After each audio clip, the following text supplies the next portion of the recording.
Rob Antonellis is an author, and he has written a book about Fortress Harvard. Thank you. Yes. Thank you.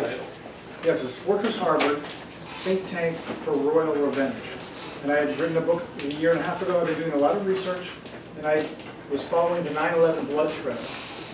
And I discovered Harvard, pinnacle of academia, seems to have forgotten what amounts to a massive history of 9/11, both domestically and abroad. And with this book, I started to use artificial intelligence to accumulate what amounts to the biggest database of 9/11 research in the world. And what I was starting to become very suspicious of Harvard and this arrest that happened on the campus of an African-American professor, if you remember, his name was Gates. And that's what gave way to the teachable moment, gave Obama the opportunity, you know, in the 7th month of his presidency to say America is still a racist nation. And I got very suspicious, so I started to dig into that exact arrest. And I became aware that there's some very suspicious things that were happening, that happened that night. One of them was kind of odd. It was, his official story was, Gates' official story was he had to break in the front door, which I live in an old house that's almost that old, and you know, you don't kind of push it with your shoulder. But he entered through the back door, that's what his official story is. And then my editor, who knows a lot about the occult, pointed out, oh, rear entry, that's interesting. That's the 9th gate. So I thought, that's interesting. The number 9 is very important. It pops up over and over again.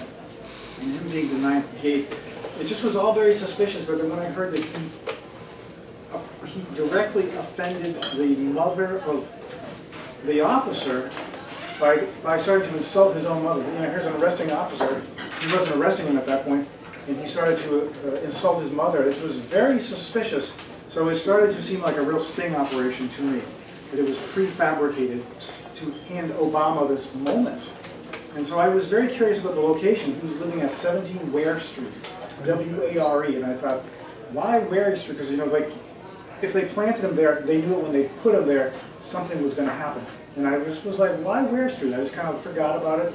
And then one night I was actually taking a night off of my research, and I was actually just Googling, because I was so interested in the buildings that were there, because I was doing some research on the campus, and I was like, I don't really know anything about these buildings. Let me just look around.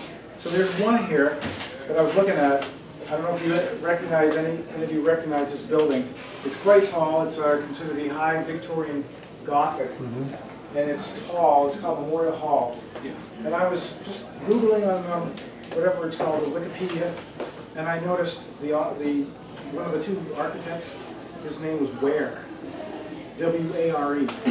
And I thought, ding, that's interesting.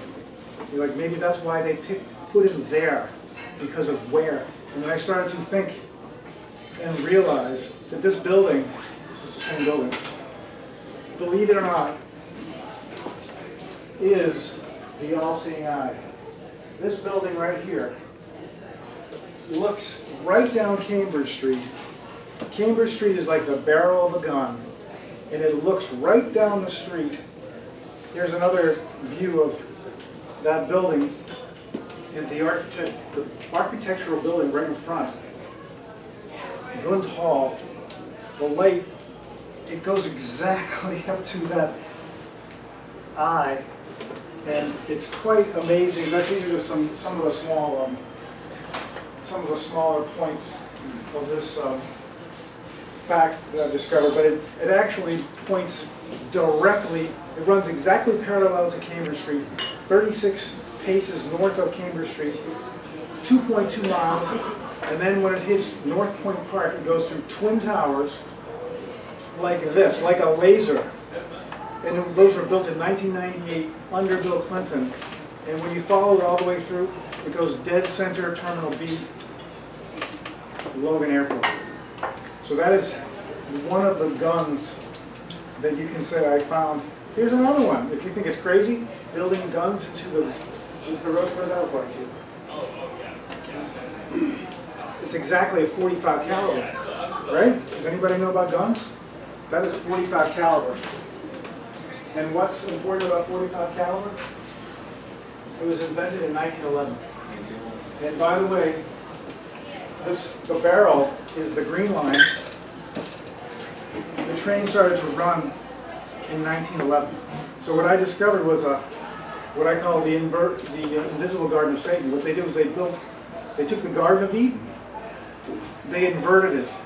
They made the invisible Garden of Satan to the point where the easternmost corner of the garden is a cannibal's kettle, made up to look like a picnic table. I mean, it's just so shocking. So that's why I have a chapter devoted to that. It's about 80 photographs called The Devil's Architect. And what I have is photographs throughout Cambridge, Boston, and Harvard that show Harvard University was actively involved in the 9/11/2001 attacks out of Logan. And number two, they're actively planning an attack in about 19 days from today. And that's because I call it the Horn Beach attack. That's because it's the 5th anniversary of Benghazi. Benghazi, nobody really knows, was the 11th anniversary of 2001. And these are the patterns, 11, 5, and 69. That's a story for my book, to read the incredible use of these numbers by these, I call them murderologists, because they murder by digit.